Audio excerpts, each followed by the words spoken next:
Yun, may barako na naman tayo dito mga agawa. Ang concern po na may-ari dito, pagka uminit na yung makina, kaya medyo matbahaba na yung natakbo niya, nagpuputol-putol po yung andar nito. So check muna natin yung laman ng battery. Check natin. 8.6, ibig sabihin may problema na yung battery. So alamin natin kung bakit nasira yung battery niya, pero mukhang bago pa. Alamin natin, ibig sabihin sira na yung battery natin pagka ganyan. Pag bumagsak na lang 8, kahit mag-charge yan, mamaya isang test light lang, bagsak uli yan ng 8.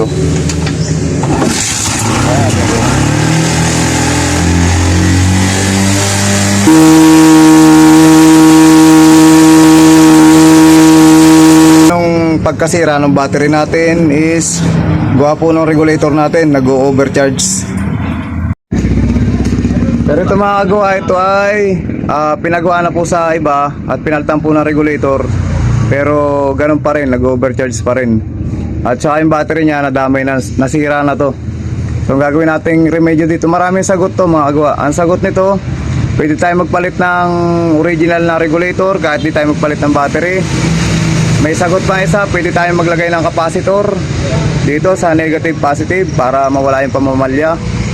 At meron pa rin pong isang sagot na ipo-full wave natin yung ating barako. Full wave. Tapos magpapalit tayo ng battery, pwede rin namang hindi. Basta naka full wave. At saka pagka original ng regulator, kahit hindi tayo magpalit ng battery, okay din. O kaya maglagay tayo ng capacitor dito, kahit hindi tayo magpalit ng battery, okay din. Pero yung may-ari, meron pala siyang nakatabing battery na lithium. So ngayon, ikakabit natin dito at the same time ipo-full wave na rin natin yung ating barako sa ating battery. Kalimitan pagka ganitong nag-overcharge na yung motor natin, matik na nasisira na yung battery natin. Mga idol, mga kagawa, bali tinanggal ho natin ang battery ng ating barako para po maipakita natin sa ating customer na tama po yung ating findings. Yan po yung ating motor na barako. So iti-tester po natin ito. So ngayon sa ating tester, sa multi-tester natin ay pumapatak po siya ng 12. Pero ngayon gagamitan po natin siya ng test light. Test light po natin siya manual. Dapat po yan ay hindi babagsak ng ganyang kababa. Kaya po tama po yung findings natin na sira po yung kanyang battery dahil nga po nag-overcharge yan.